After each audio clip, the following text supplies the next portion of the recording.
Hello, this is Heather of Shutterbug 101. Today we'll be going over the Nikon D780 and going over a comparison of the Nikon 70-200 2.8 and the Tamron 70-200 2.8. Let's get started.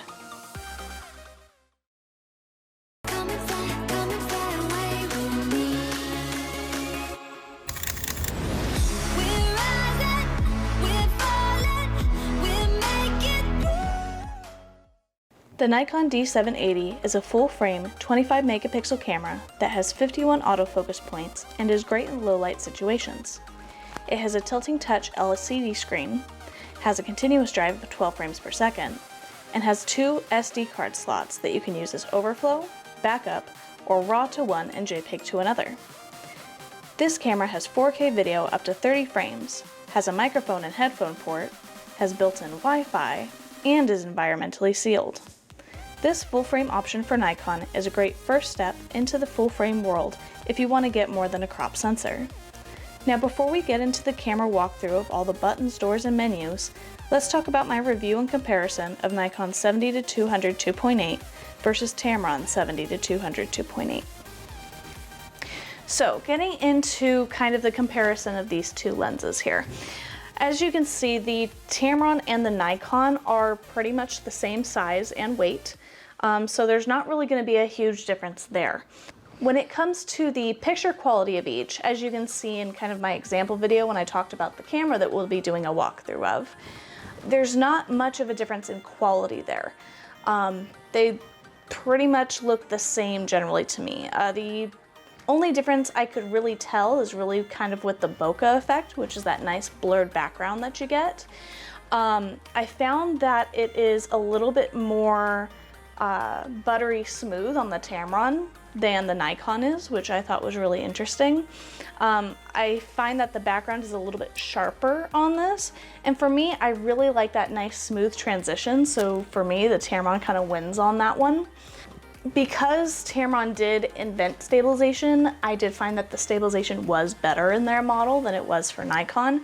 So if you're using it with moving animals or sports or something like that, Tamron is also going to be kind of a one-up for that.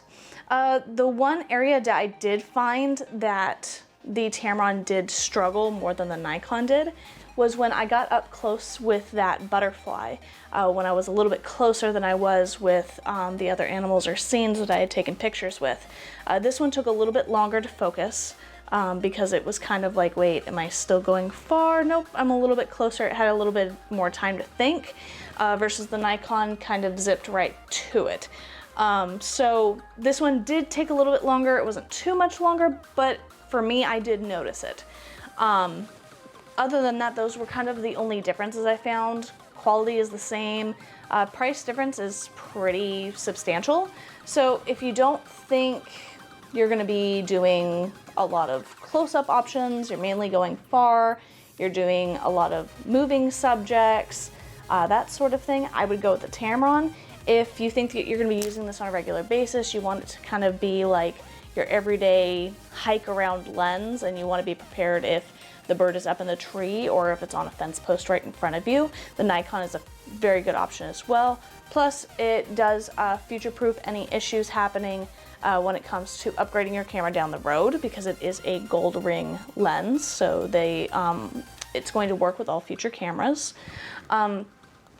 Although this being one of Tamron's more popular lenses that they like to keep up to date, the firmware can be updated on this regularly as camera technology progresses. So I would still trust this one if you don't have enough money for the Nikon brand. There are a few differences in the buttons on them as well. Going over the Nikon option here, if we take a look at that.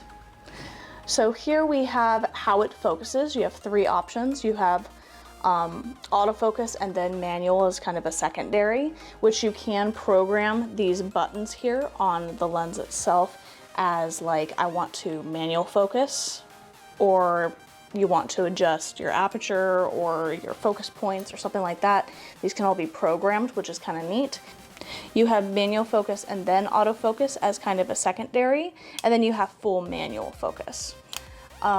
the second button here is going to be its distance for focusing. So you have the full length to autofocus with.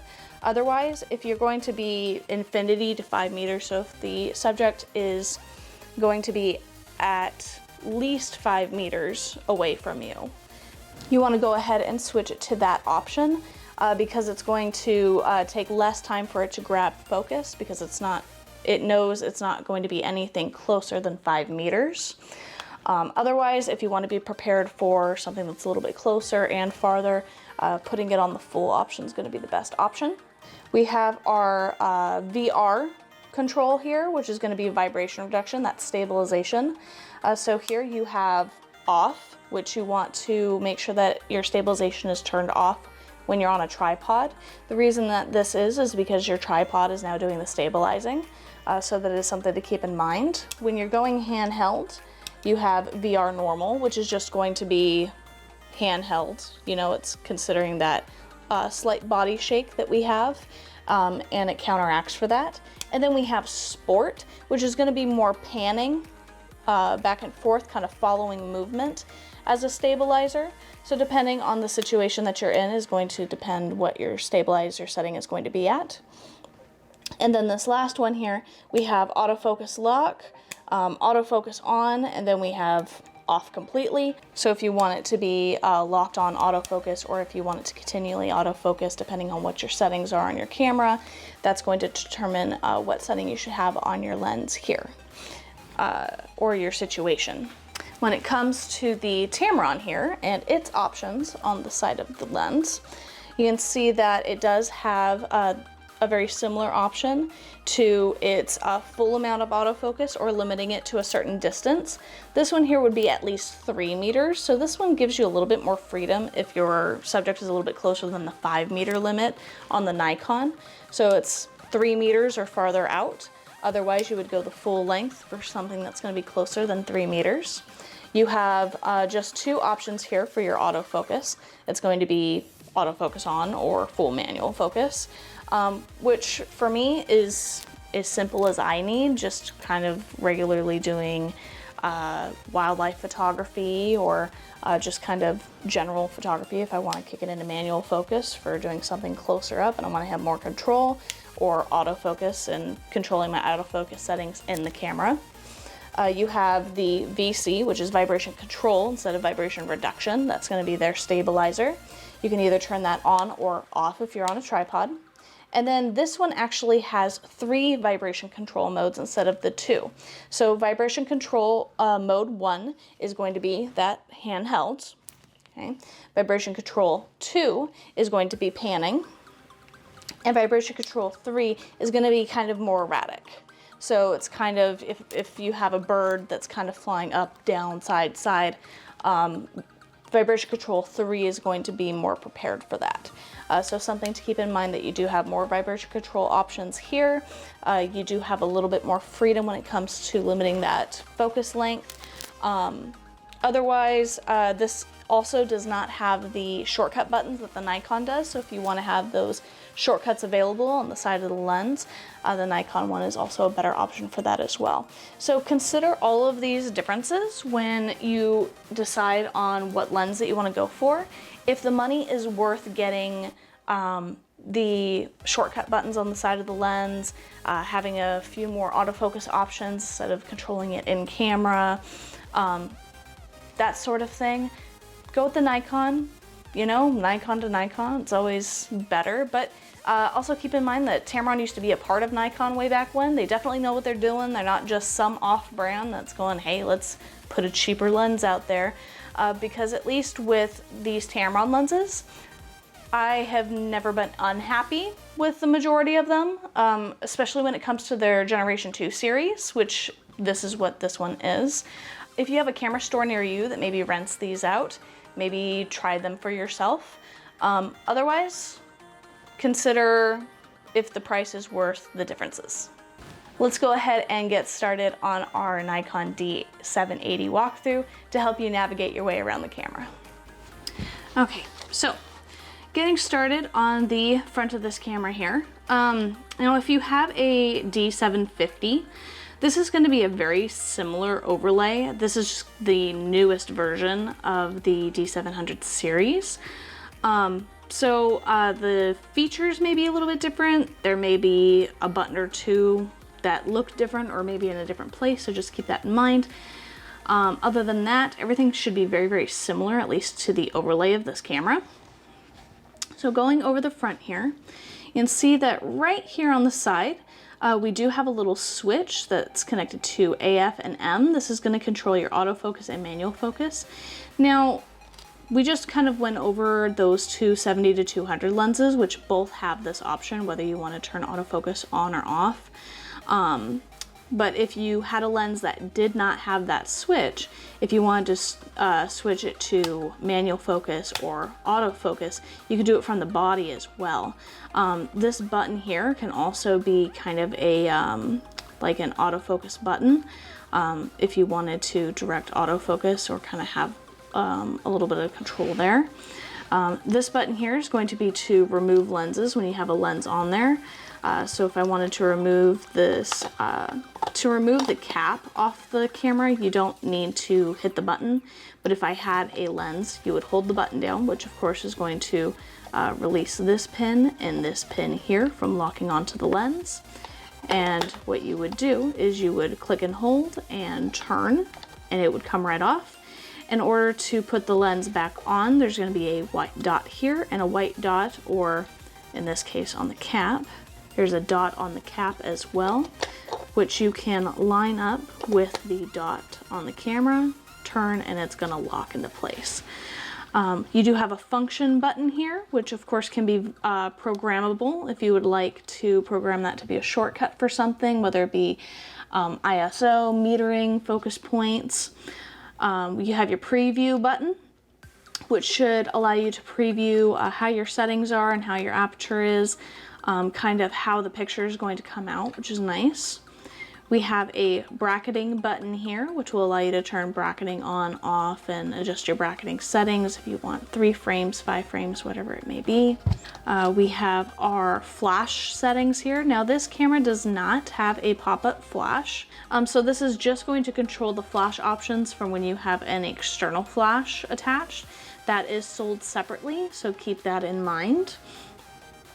And then we have our adjustment knob here, which is going to be one of our adjustments for aperture, shutter speed, depending on what mode we're in, which we're going to go over here in just a moment. Going over the side of the camera here, you can see we have a door here, which has our 2 SD cards. On the cap itself, it does show you what direction the card is supposed to be inserted by showing that the corner is cut off. By having that, or by showing that, it's showing you so you don't damage the contacts inside and so you don't damage your card. Do not force it, it should just fit in there, and then you should be able to push down for it to spring lock in place. Never pry the card out. It is spring loaded, so you want to push down for it to be able to pull it back out. Okay, I know it sounds counterintuitive, but that's the way it is.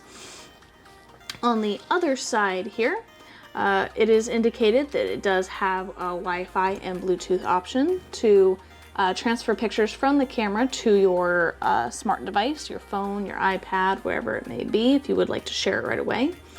In this door here, it does tell us that the mic and headphone port are right behind this door, which they are. We have our shutter release cable, which is going to be like a little remote control. So if you are doing long exposures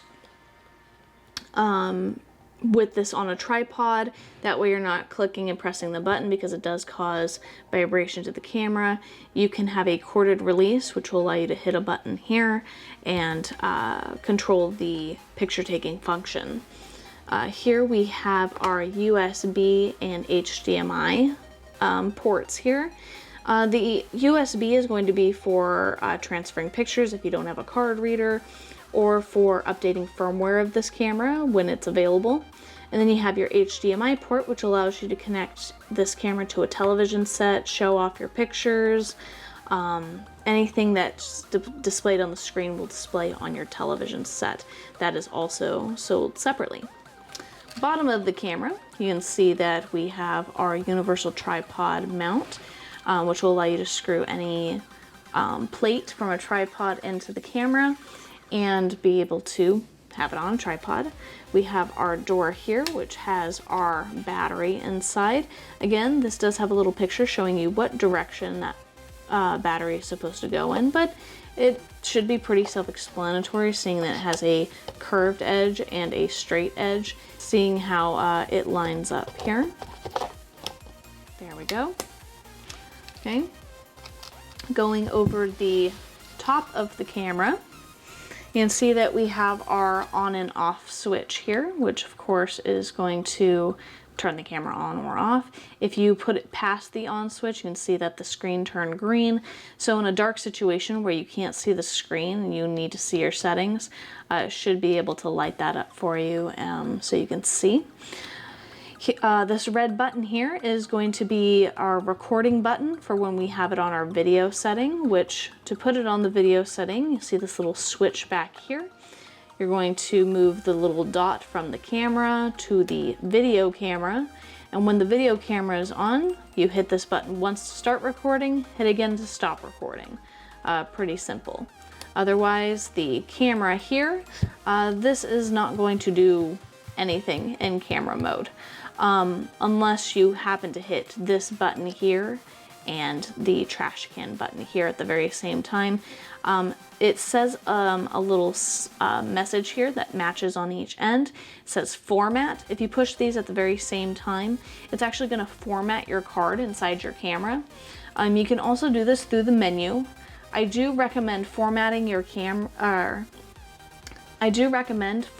card whenever you want to start over with a new job that you've been hired for. If you're going on a new trip, you want to start fresh with a brand new card and you've made sure that your pictures are backed up to an external source like your computer, hard drive, an online source, because formatting is permanently going to delete all images off of your card so you can start new.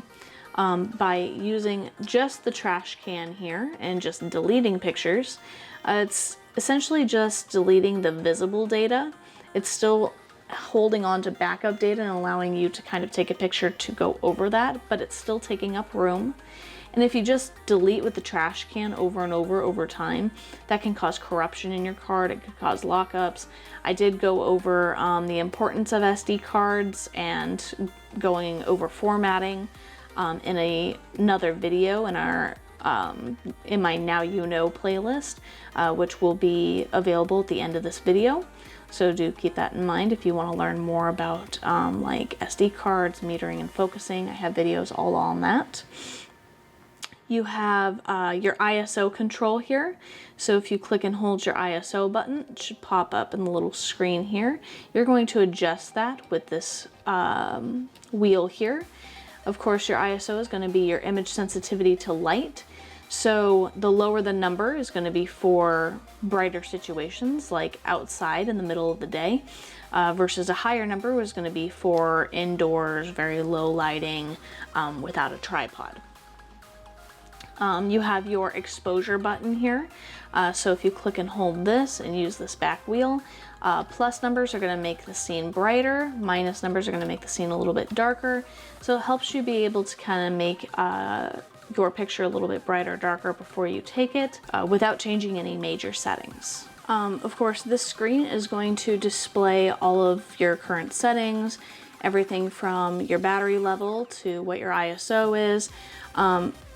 If you push your shutter button halfway down, which is next to your power switch, that'll display your shutter speed, your aperture, which right now is at 0 because I don't have a lens on, your ISO that it recommends, how many pictures you have left when it comes to having a card in there. Again, I don't have a card, so it's not going to show that. Your metering, it's going to show all of that in that screen, which is nice.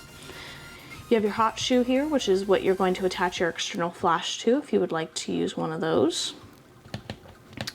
Going over the mode dial here, you do have an auto mode. So if you are brand new to this, you're just wanting to kind of future-proof yourself because you're thinking you might want to get into professional photography, you just want to take really great pictures, but maybe you're not quite sure how this camera works, you do have an automatic mode.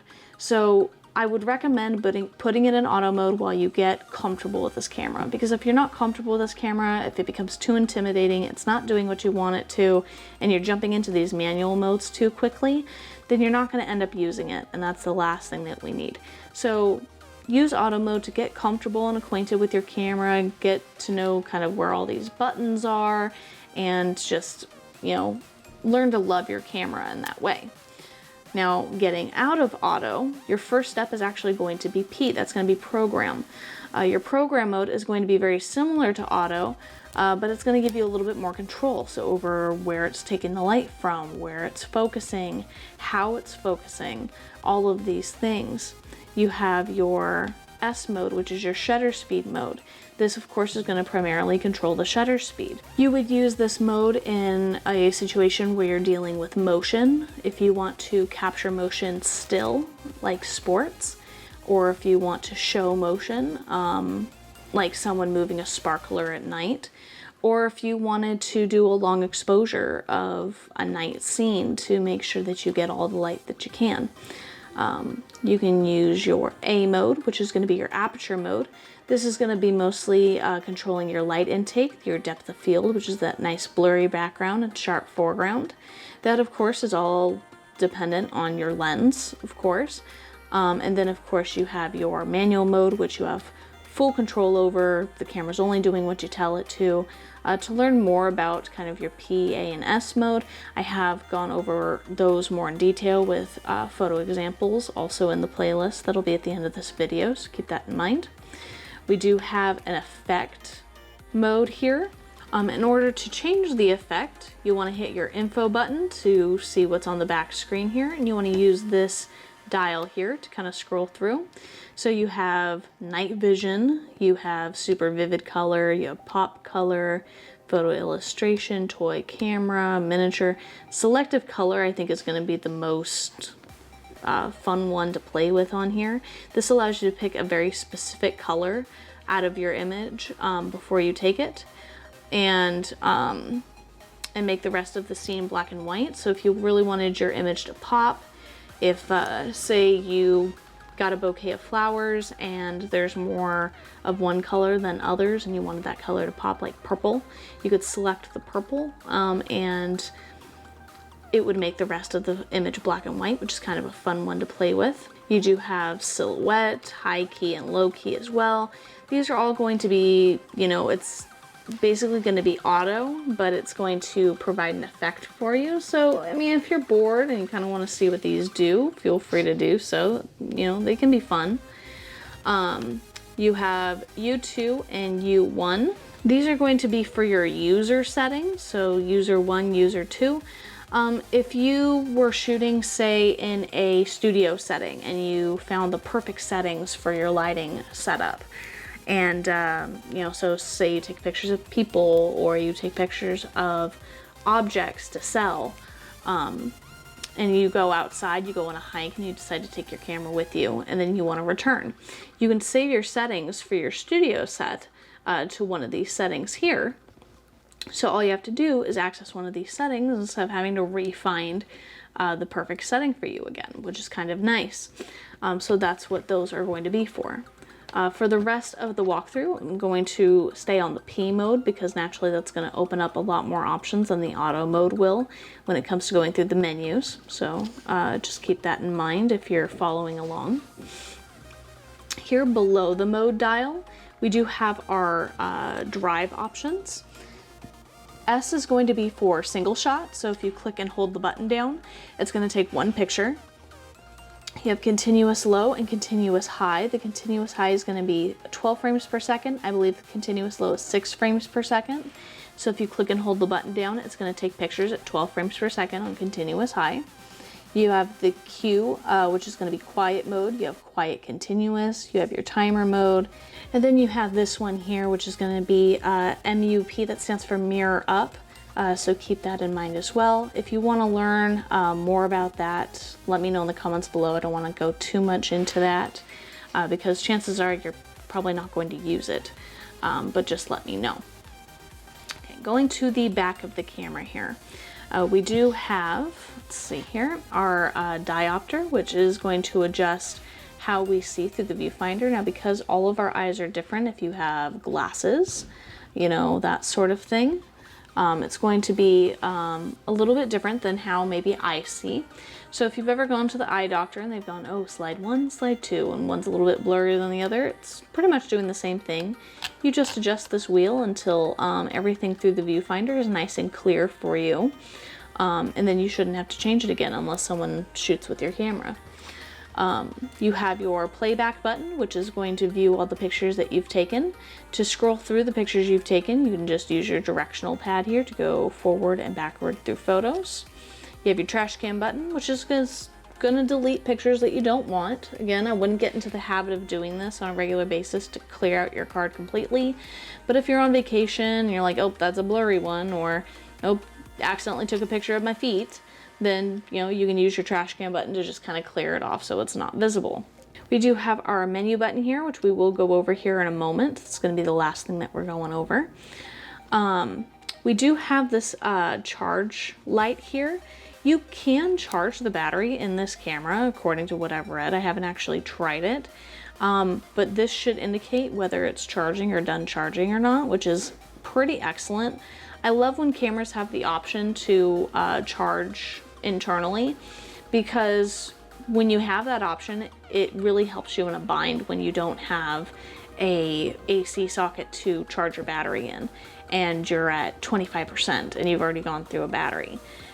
So that just means that if you had an external battery pack, you could plug it into the camera and charge it on the go, which is really, really nice. The next button here, we have, as you can see, there's a label displaying what this button is over on the side and on the button. This just means that when you're in playback mode, these do something different than on shooting mode. So keep that in mind. On playback mode, the question mark is going to bring up, if you see a little question mark in the corner, it'll kind of explain something to you in the menu, or there's a key which will allow you to lock a picture, which means it can't be deleted.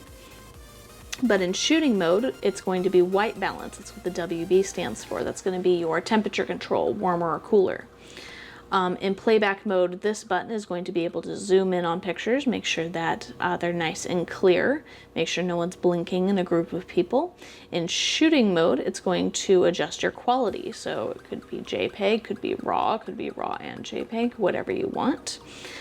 This one here is going to zoom back instead of zooming forward. So if you've zoomed in, this is going to zoom back. And in shooting mode, it's going to adjust your metering. So that is going to be where it's taking the light from. So whether it's in the middle or considering the entire scene, or if it's on spot metering. I do have a video coming up, or that I did release on that. So keep a lookout for that. And then we have our information button, which just kind of brings up our information on this back screen. Now, while we're on this back screen here, if this is available, we do have this little eye here. This eye is going to be access to our quick menu, which is kind of all of these features down here. You can kind of scroll through here and kind of see what's available. But on our factory settings, you'll see you can set picture control, which is kind of how it takes in color. Your image quality, which again is JPEG, RAW, and JPEG. Your flash mode, if you do have an external flash. Your Wi-Fi connection, if you would like to turn that on or off. Your autofocus mode, which at the moment is just manual focus because naturally I don't have a lens on there, but that would be autofocus single for single subjects, autofocus continuous for continuous moving subjects, or manual focus to have more control. You have the image area, so if you want it to consider full frame versus crop sensor, you can actually turn this into a crop sensor, but it is pretty much cutting those megapixels in half, so I wouldn't recommend doing that. You have your white balance options, which that A1 is just going to be auto 1, which I would really just keep it on. You have your image size. If you were not in RAW, if you wanted to be in JPEG, you could choose large, medium, or small JPEG. Always shoot in large JPEG, by the way. Don't ever change that to something smaller, just because it saves room in your card, because chances are you're not going to be able to print very large after that or do much with it. You have your metering, again, so where it's taking the light from. You have active D-lighting, I wouldn't worry too much about that. Autofocus area mode, where it's autofocusing, so you can select certain zones in the middle, a certain point if you would like. And then the last one here is going to be custom controls if you wanted to kind of control these. You should be able to customize these options as well. So if you're like, well, I don't really care about how it comes out with the color, I just want it to be standard and I'll adjust the rest in Photoshop, you can change that to be a different option if you would like. But yeah, so info is going to pull up everything that's going on, kind of makes everything on this top screen bigger and more legible. And then this I is going to be your quick menu, so do keep that in mind. Up top here, we've already gone over how this is going to be for video, this is going to be for picture taking. The LV stands for live view. When you hit this button, it pops up the mirror inside and makes this a live view option. This means that you can use your touch screen to direct your focus point if you would like. And kind of see more how the picture is going to come out than optically through your viewfinder. If you would like to turn it off, you just hit this button again, which is nice. You have your back button autofocus. So some people, when they're taking pictures, like me, I like to hit this button halfway down to focus and then press it completely to take a picture. Other people like to focus back here. A lot of Nikon shooters like that. So you can hit this button to focus and then take this button to take the picture if you would like to do that. It's all kind of up to you. You have your autofocus or auto exposure lock. So if you want to lock in certain lighting area, or if you want to lock in your autofocus, you would click and hold this button here. Of course, you have your directional pad, which we're going to use in the menu as well. This switch here, you can see that you can move it from L to the dot. The L is going to be lock, so it kind of helps you from accidentally changing a lot of settings, which is kind of nice. And then we have kind of our speaker here to play back audio if you don't have headphones. And then these two little itty bitty dots up here are going to be your built-in microphone. So, you know, I definitely recommend if you're going to be doing video with this, definitely get a mic, whether it be a Zoom or a Lav, depending on what you're using it for. And now we're going to go ahead and get into the fun stuff. We're going to go ahead and get into the menu, which Nikon has a lot to their menus. So we're going to go ahead, start up at the top here. So the top here is going to be the same symbol as this button here. That's going to be our playback menu. You'll see a lot of these grayed out for me because I don't have a card in there, I don't have a lens on, so don't mind that. And then I'm also going to skip over some things because one, you'll probably never use it. Two, it's going to take more time for me to go over it and not enough people are going to want to listen to it. But if you do have any specific questions about the menu, something that I do skip over, please let me know in the comments below and I will be happy to explain everything for you if you would like. So from the playback menu, you can delete, you can do playback display options, you can copy images, you can turn your image review on or off. So if you would like the picture to pop up after you've taken it, you can turn that on for a specific amount of time. You can have rotate on, you could put on a slideshow, all of that through the playback menu. You probably won't use much of this. The next tab here, we have a little camera. It's going to be our photo shooting menu for our photo shooting mode. So you can reset your shooting menu if you decide to play with this and all of a sudden it's doing something funny. You know, safety wise, you can always reset your menus in your settings to factory. That way, you know, hopefully it fixes your issue. You can rename your storage folder, rename your file naming, because the way that this is going to name is going to be DSZ0001 or something. The role played in slot 2, so if you want it to be overflow, backup, or JPEG versus RAW. You can change your image area, image quality. Basically, these things you can change on your quick menu. Your ISO sensitivity settings. Personally, when I am just generally shooting, I'm not doing anything super specific, I like to have my ISO on auto, but I like to set the sensitivity. Oops. I like to set the sensitivity not to 51,000 because then you get really, really noisy photos. For this camera, I would say a safe area is probably going to be, I don't know, 6,400. No, I would say 3,200 for this camera. So at that point, you have one less thing to worry about when you're learning your shutter speed and your aperture and all these things, getting used to this camera. That way, if you're going from outside to inside, the camera will kind of adjust accordingly to be able to give you your best setting option. You have your white balance options. Color space you always want, on sRGB, so keep that in mind. Active D-lighting, again, wouldn't worry about it. Long exposure noise reduction, I would have that off if you plan on editing your photos in Lightroom or Photoshop or anything like that. Otherwise, you can put it on. You know, it might help you out. Same for the high ISO noise reduction. You have vignette control. You know, a lot of these you won't play with. Flicker reduction, that's going to be more toward the video end than it is for the photo shooting. You have your flash control, bracketing, high dynamic range if you would like to try to see if you like that. Again, if you're using Photoshop, I would keep that off. Interval timer shooting, you have time lapse, silent live view. I mean, there are different options that you can play with and kind of see what you like and really kind of make the most of this camera. Now we're in movie shooting menu, so you can also reset this one as well if it's doing something funny. It's going to be very similar to your photo shooting menu. It's just going to be more around video, so keep that in mind. So you kind of have your frame rate and size. I like to shoot in 60 frames because I want the ability to maybe slow down a little bit if I would like to. So I'm just shooting in 1080, and because I'm mainly just doing YouTube videos, I don't plan on doing anything that I plan on shining on the side of a building. You know, 4K is not a super big necessity for me at the moment, so you just have to kind of decide what type of videos you're going to be doing. Movie quality, again, your ISO sensitivity settings. All of really the same stuff. Your microphone sensitivity, that might be something that you need to play with. Frequency response, wind noise reduction, headphone volume, if you're really getting into video. Custom setting menu. So again, you can reset your custom settings as well. Getting into autofocus, it's just going to scroll down into the rest of those.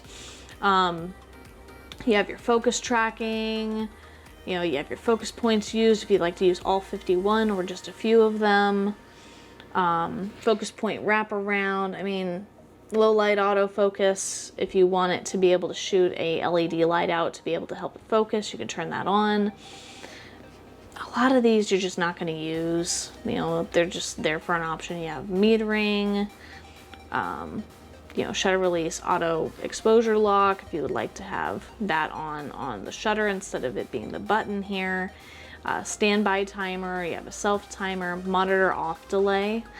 You can control how fast you want that continuous load to be, although personally I either use continuous high or I use single, that's it. You have exposure delay mode. I mean, you really just, like framing grid display you may use if you need help kind of balancing out your picture. If you find that a lot of your pictures are crooked, or if you cut off people's heads, you know, the framing grid display can help you utilize the rule of thirds. Peaking highlights, you can change the LCD illumination, your flash settings. You know, customizing your quick menu you can do from here. So if you wanted to customize any of those tabs, that's where you would do it. Your setup menu, again, you can format your card in the menu itself. Otherwise, you just hit the trash can and the record button at the very same time to format your card. You can save your user settings, which is going to be that mode up at the top. You can reset them, change the language, time zone and date. monitor brightness, you know, cleaning the image sensor, which just kind of vibrates the sensor to knock any dust off. If you are getting spots on your images, black spots specifically, you're gonna need to take it into a professional to clean. I don't recommend doing it yourself. They're gonna go ahead and use this setting, lock up mirror, for cleaning. And they're gonna use very special swabs and a very special cleaning solution to be able to get those spots off. If you go poking and prodding in there, you start blowing with your mouth, try and get any dust off, you're gonna end up spitting on your sensor, making it worse. If you go poking and prodding, you could effectively kill your camera because it's the heart of your camera. You don't wanna go messing around inside the camera where things are most sensitive. So do keep that in mind. Yeah, pixel mapping, and add an image comment, copyright information, turn the beep on and off for when it focuses. If you want the touch controls to be on or off, your HDMI. Airplane mode, I would definitely keep on if you don't plan on utilizing the Wi-Fi at, you know, because Wi-Fi can actually drain the battery. So keep that in mind. Connecting to a smart device, connecting to a PC, your battery info. You know, reset all settings. So instead of going through these individually and resetting settings one by one, you could just reset all settings. And then checking your firmware version to see if you need an update. There's also going to be a retouch menu here, which I don't have access to because I don't have any pictures on here right now. But you can do like red eye correction, you can straighten it, stuff like that. Personally, I'd rather do this in Photoshop rather than doing it in camera, but you know, that's totally your call if it's something you want to play with. And then you actually have this one at the bottom here, which is My Menu. So if you have certain things in all of these tabs that you're like, well, I'm definitely not going to play with a lot of those that she mentioned, or even that she skipped over, because who the heck knows what what that is. I'm just getting started with this. Then you can actually take things that you know that you're like, okay, I can't get this on my quick menu. So let me go ahead and add format, or let me add certain settings from these to your My Menu. So instead of having to dig through all these, you just have to go to your My Menu tab and it's right there. So it just makes it easy to find. Cameras these days are very customizable to what you want, which is fantastic. So the good news is there's a lot you can do with this camera. The bad news is there is a lot you can do with this camera. It's a fantastic camera. I feel like it has a great grip. There's a great design to it. I'm really glad that, you know, it has a very easy layout. For me, I'm not a huge Nikon fan, just because I have found in the past that Nikon has been a very complicated overlay for me. I really like their mirrorless setup because it is really simple. They still have a lot of buttons on them, so for me it's still a little overwhelming, but this one is better than past ones I've used. The quality is pretty mind-blowing. I was really happy with the quality of the pictures that came out. Hopefully you are too. If you guys have any questions about this camera that I can go over, if you would like me to go over the menu with you in more detail, I would be happy to do that for you, or answer any specific questions that you have that are coming up with the camera. Just leave a comment below. If you would like to see a different sort of camera, if you would like to see different tips and tricks videos, also let me know. I would love to, you know, try and meet what you guys are trying to find on YouTube. My whole goal is to upload videos that are not, you know, are either difficult to find or that you can't find at all. You know, I'm just trying to be helpful in this. My goal is not more subscribers, although it does help. It's just to reach out and help those that want to get to know their camera and take better pictures. So until next time, keep your eye out for inspiration, Shutterbugs. Bye.